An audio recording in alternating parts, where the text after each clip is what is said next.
start with these comments, and that'll get us going with the themes of the video.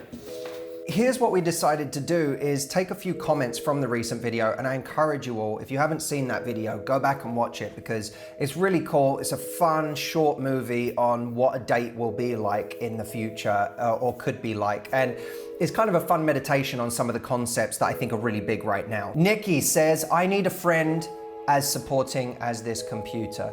Yeah, there's a lovely computer there's AI in the movie who essentially is coaching the guy through his life. It's really fun. I have one of those. It's called Jameson. Karen says, this is reality now. More and more people are scared to put themselves out there and hide behind technology. I agree. Real life is waiting for us outside. No more virtual fantasies. I agree with this, that I think real life is waiting for us outside, but I want to be very careful of divorcing real life from the online life, because I think it's that kind of psychology that makes us treat online dating like it's a video game and real life like it's this big scary thing. The problem is that the process of online dating and apps dehumanize people. So we now have a situation where we say and do things that we wouldn't normally do because of our anonymity, because of the distance we have between someone, because of the ease of closing the app and walking away from a situation and never having to face the consequences of what we do and what we say. I really believe, and maybe Jay, maybe we can talk about this in a video coming up. The key is to treat the app or to treat online dating the same way as you would treat in real life. The reason I wanted to linger on this idea of in real life versus online dating is because I think that somewhere along the way, a lot of us have missed the point. I agree with the frustrations of online dating. There's a woman here who left a comment, Karen, who said, if I can't have face-to-face contact with someone or have phone conversations, then I would rather not date.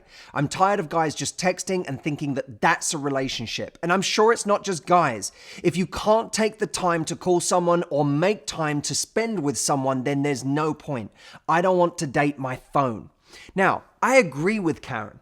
I think that this is a big issue today. And a lot of us blame it on technology. A lot of us, our first excuse we go to in our dating lives is the cultural norm that everyone has become this way. And to some extent it's true. But what we have to be brave enough to do is to dictate the kind of relationship we want through the things we do and the things we say.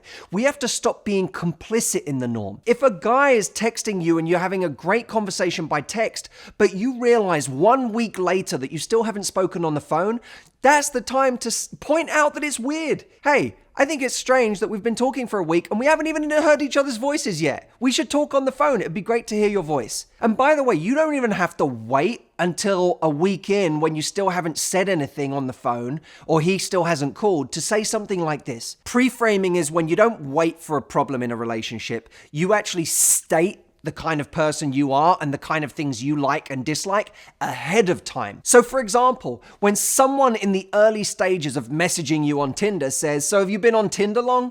You could say, yeah, I dabble on Tinder, but the truth is, I'm more of a meet in person kind of a girl. I like to actually see someone's face, and Tinder is too full of people who never do that. In that moment, that candor, that sense of, I'm authentic and this is my truth, this is what I like doing, leaves clues as to the kind of person you want. He's now much more predisposed to asking you out or realizing that he's going to bore you and lose your attention if he doesn't. And therefore, you're going to start attracting more of what you want. When we're complicit in the way that everybody else is, of course we attract what we don't want because we're lying to everyone about what we actually like or don't like. We're lying about our standards. We're trying to be cool and casual and I'm just the cool girl. Yeah, whatever. Just, let's just keep chatting. When it's not true. Inside, you're thinking, this is fucking weird. That's what's so poignant about the movie A Date in 2025. When Daniel's character reaches this pain threshold of loneliness where he finally just says what he actually feels to this woman, where he says, You ever feel like you're just two cells and cells need to connect? And he's really just pointing out there's this sense of loneliness and we should be connecting. This isn't enough. She recognizes that truth in herself as well. And it's that gets her to say yes to a date with him. It's that sense of, someone gets it. Now, by the way, you can try something like that online and it can turn off 9 out of 10 people. They can look at you with blank expression online and say, I don't get what you're talking about. That's great. The people who don't get it, you want to eliminate those as fast as possible. But when you do speak truth, when you say something brave and vulnerable and authentic, you also give yourself the opportunity to attract the best people. Because the best people, when you say something that's honest and true and vulnerable, they will also recognize that part of themselves. And they will celebrate you for being the one person in a sea of people who's brave enough to say it. Culture does not have to have as big of an implication on your relationships as you're letting it. What has more of an impact?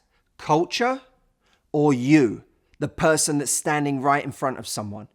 You determine what your relationship will become far more than society does.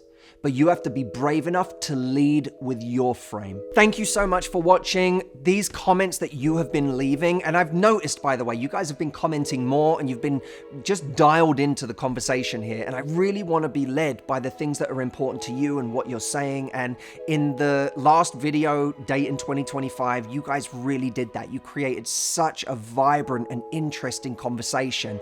And I really, really want you to keep doing that with me this year.